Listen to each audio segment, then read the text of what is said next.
Pendant le premier confinement, en 2020, des lycéens de Montpellier ont interviewé 8 célébrités concernant leurs ressentis face à la crise sanitaire.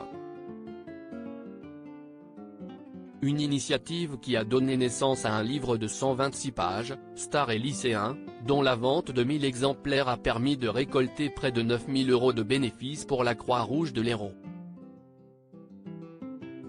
Le livre, actuellement en rupture de stock, abrite ainsi les interviews exclusives de Julien Clerc, Francis Cabrel, Patrick Bruel, Jane Fonda, Mark Harmon, NCIS, Sophie Marceau, Pierre Richard et Jean-Jacques Goldman.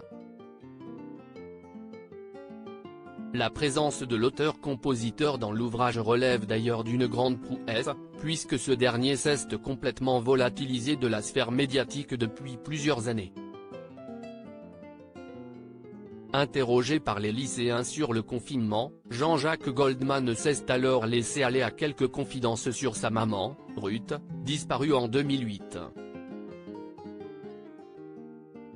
J'ai beaucoup pensé à ma maman qui avait dû fuir son pays natal, l'Allemagne, en 1933, à 12 ans.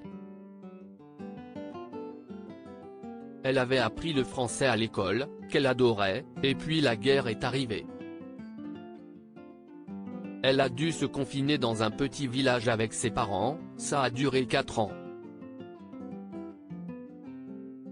4 ans sans école, sans amis, sans internet, peu de nouvelles, avec la peur quotidienne d'être dénoncée et arrêtée, se souvient l'artiste avant d'ajouter, mais la libération est arrivée, elle a pu enfin sortir, travailler, tomber amoureuse, élever 3 enfants, vivre une belle vie, et a même passé son bac.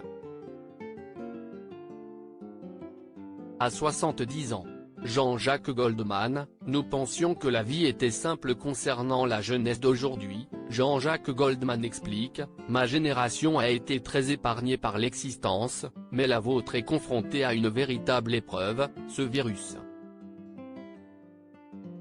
Nous pensions que la vie était simple, et que le Rwanda, la Bosnie, le Liban, la Syrie, l'Afghanistan étaient sur une autre planète. Mais nous nous trompions. Depuis toujours, la vie des hommes est compliquée et dangereuse.